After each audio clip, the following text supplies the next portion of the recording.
세례 요한이 오실 그리스도에 대하여서 두 가지로 소개해 주고 계십니다. 15절 말씀입니다. 시작. 백성들이 바라고 기다림으로 모든 사람들이 요한을 혹 그리스도신가 심중에 생각하니.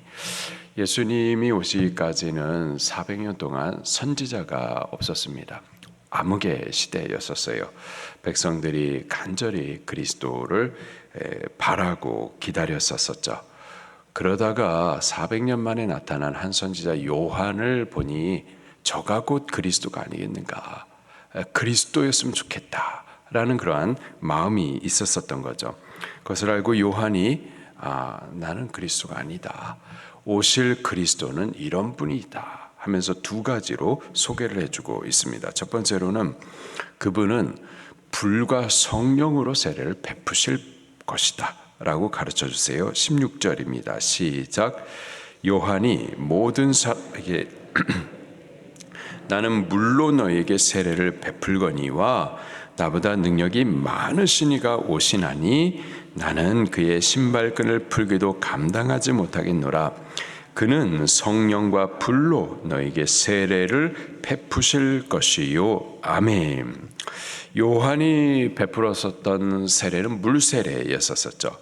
그 물로는 실질적으로 죄를 사하는 능력은 없었습니다.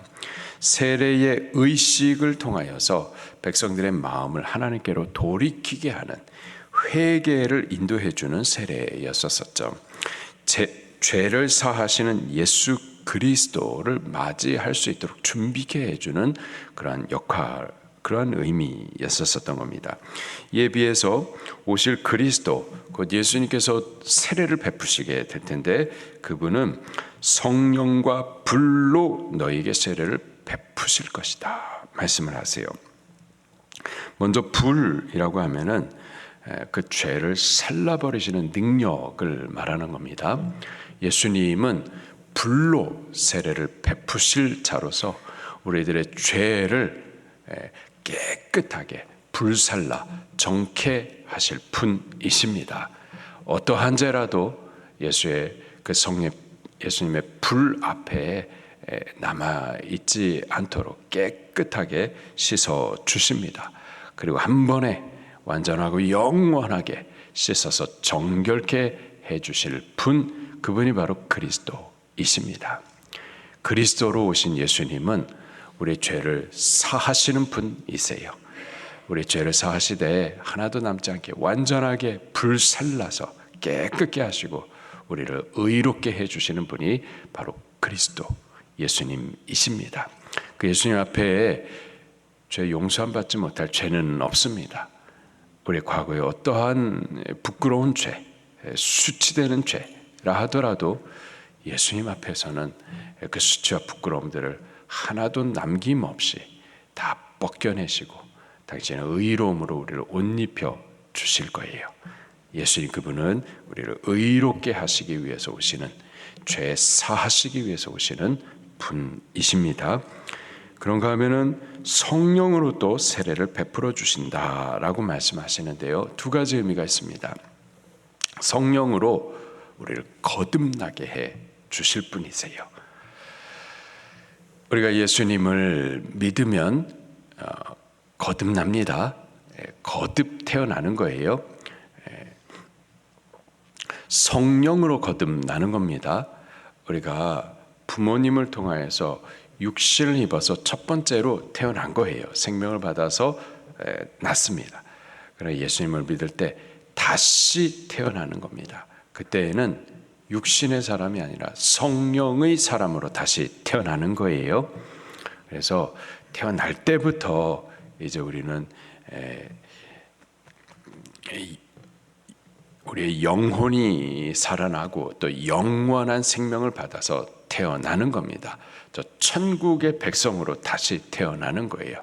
이미 예수님 믿는 그 순간부터 천국을, 그 영원한 생명을 살아가는 겁니다.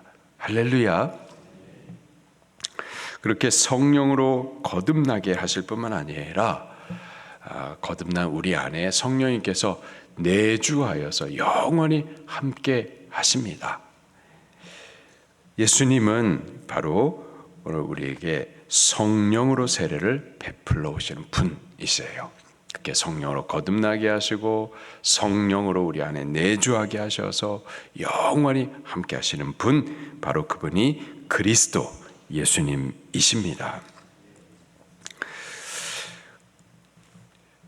요한이 계속해서 그 오실 예수님에 대해서 또 가르쳐 주시는데요. 그분은 손에 키를 들고 타작마당을 정하게 하실 분이라고 또 소개를 하고 있습니다. 17절입니다. 시작. 손에 키를 들고 자기의 타작마당을 정하게 하사 알곡은 모아 곳간에 들이고 쭉정이는 꺼지지 않는 불에 태우시리라. 아멘. 자기의 타작마당을 정하게 하사. 당시에 농부들이 곡식을 추수하고 나면은 타작마당에서 그 알곡과 쭉정이를 갈라내는 것을 지금 비유하여서 말씀을 하고 있습니다. 오실 그리스도는 이런 분이시다. 그분은 손에 키를 들고서 자기의 타작마당을 정하게 하시는데 알곡은 모아서 곳간에다 두고 그러나 쭉정이는 또 모아가지고 꺼지지 않는 불로 불살라 버리실 분이시다. 그리스도 메시아 사역의 그 양면성을 설명을 해주고 있는데요. 메시아는 오셔가지고 구원을 이루어 주실 분이십니다. 그러나 또 동시에 심판을 이루시는 분이세요. 알곡은 모아서 저 천국 곳간을 위해서 예비하고, 그리고 쭉정이들은 다 모아가지고 또 영원한 불, 지옥 심판을 이루시는 분이 그리스도이세요. 예수님이 바로 그런 분이십니다. 예수님은 오셔가지고 자기의 백성들을 쭉정이들 가운데에서 골라내실 거예요. 골라내셔서 그들은 천국 곳간에 들이실 겁니다. 그리고 자기의 타작마당, 당신의 교회 안에 있지만은 그러나 교회 안에 알곡이 아니라 쭉정이로 있는 그들을 또 알곡 가운데 또 구별해가지고 영원한 불로 심판하신다라는 겁니다. 우리가 그리스도의 타작마당 안에, 그리스도의 교회 안에 있긴 있어요. 그러나 예수님 오시는 그때에는 분리 작업이 일어날 겁니다. 양과 염소가 분리될 거예요. 알곡과 쭉정이가 분리될 겁니다. 지금 우리가 다 같이 성도라고 그러는데 참 성도와 거짓된 성도를 분리하실 겁니다. 분리하여서 그 가운데 양, 그 가운데 의인, 참 성도, 그 가운데 이 알곡을 골라내어서 약속하신 저 영원한 하나님의 나라를 유업으로 얻게 하시되, 동시에 그때는 알곡이 아닌, 양이 아닌, 참 성도가 아닌, 의인이 아닌, 의인 가운데 섞여 있는 악인들은 또 구별해내어서 심판이 있게 될 겁니다. 우리는요, 우리는 참 성도가 되셔야만 합니다. 우리는 양이 되셔야 돼요. 알곡이 되셔야만 합니다. 참으로 믿는 자가 되셔야 돼요. 그래서 주 예수 그리스도 다시 오시는 그때에, 당신의 타작마당을 정하실 그때에 주의 오른편에 구별이 돼서 예비된 저 천국 곳간에 꼭 들어가는 자들이 될 수 있기를 예수님 이름으로 축원합니다. 계속해서 18절 말씀 같이 읽겠습니다. 시작. 또 그 밖에 여러 가지로 권하여 백성에게 좋은 소식을 전하였으나, 그 밖에 여러 가지 말로 그리스도에 대한 말씀으로 백성들에게 좋은 소식, 기쁨의 소식, 이 구원의 소식, 이 복음의 소식, 그 복음의 소식을 잘 전해 주었었습니다. 그렇게 백성의 마음을 그리스도께 잘 붙여 드렸었던 거죠. 그리스도를 맞이할 수 있도록 준비를 잘 시켜 드렸었던 거죠. 귀하게 사역을 했었던 겁니다. 이런 귀한 복음의 종들은요, 하나님 앞에서는 너무나도 귀하고 우리를 위해서 복된 사역자들이지만은 마귀 편에서는요, 마귀의 시기와 대적과 미움과 반대의 표적이 되는 거죠. 죽이기까지 미워할 정도로 그러한 대상이 되는 겁니다. 19절 말씀과 20절 말씀을 같이 보겠습니다. 시작. 그러나 분봉왕 헤롯은 그 동생의 아내 헤로디아의 일과 또 자기가 행한 모든 악한 일로 말미암아 요한에게 책망을 받고 그 위에 한 가지 악을 더하여 요한을 옥에 가두니라. 아멘. 헤롯이 분봉왕으로 있었는데 나쁜 사람입니다.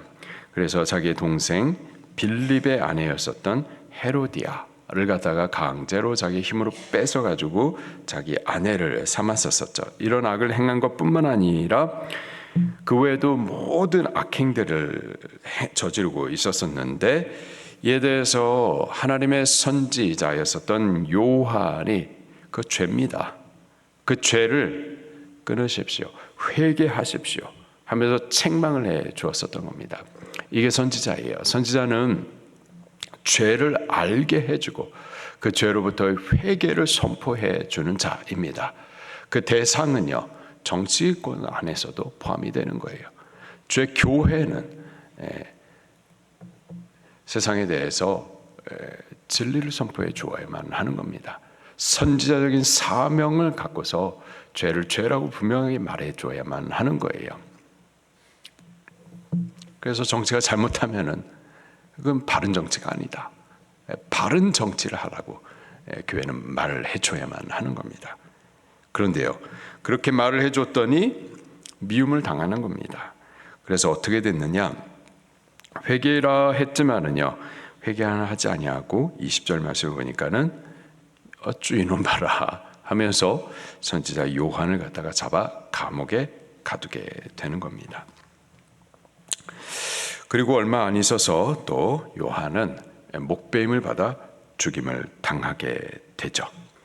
그러나 저가 이렇게 고난을 당하고 또 죽기까지 순교하는 이러한 일들, 이러한 죽음이 절대 헛된 것은 아닙니다. 저가 순교함으로 인하여서 그리스도 예수님의 사역이 본격적으로 시작이 되는 거죠. 그의 순교로 인하여서 그리스도의 길이 더욱 활짝 열리게 되는 겁니다. 오늘날에도 왜 의인이, 복음의 귀한 종이, 사역자들이 더 많이 사역하고 더 오래 사역하게 그렇게 하나님께서 좀 보호해 주시면 좋을 텐데. 찰리 커크 같은 거룩한 사람, 예수 그리스도, 저가 그분을 믿는 그 믿음에 대해서, 그가 믿고 따르는 그 진리에 대해서 부끄러워하지 아니하고 두려움 없는 담대함으로 그렇게 젊은 청년들, 대학가 찾아가가지고 그렇게 귀한 사역을 하는데 좀 더 하나님께서 붙들어 주시고 보호해 주시면서 더 많이 이렇게 사역을 하면 좋은데 왜 하나님께서 죽게 허락하시는가? 우리 안타깝고 슬프며 눈물이 나기도 하지만, 그러나 그 죽음이 절대 헛되지 않았어요. 그가 생전에 하는 일보다 그가 죽은 이후에 더 크게 복음의 일들이 지금 이루어지고 있습니다. 하나님은 우리의 거룩한 삶을 통하여서 일도 하시지만 또한 거룩한 죽음을 통하여서도 계속해서 일해 가시는 분이십니다. 우리가 거룩한 삶을 통해서 그렇게 주를 위하기도 하고 주 예수 그리스도 오실 길을 준비하기도 하고, 또 거룩한 죽음을 통하여서도 우리의 죽음이 헛되지 않게 그냥 아무런 의미 없이 그냥 살다 죽는 그런 죽음 말고 거룩한 죽음을 통하여서 주의 오실 길을 예비해 드릴 수 있는 그런 우리가 되면 좋겠습니다. 말씀 붙들고 통성으로 기도하시겠습니다.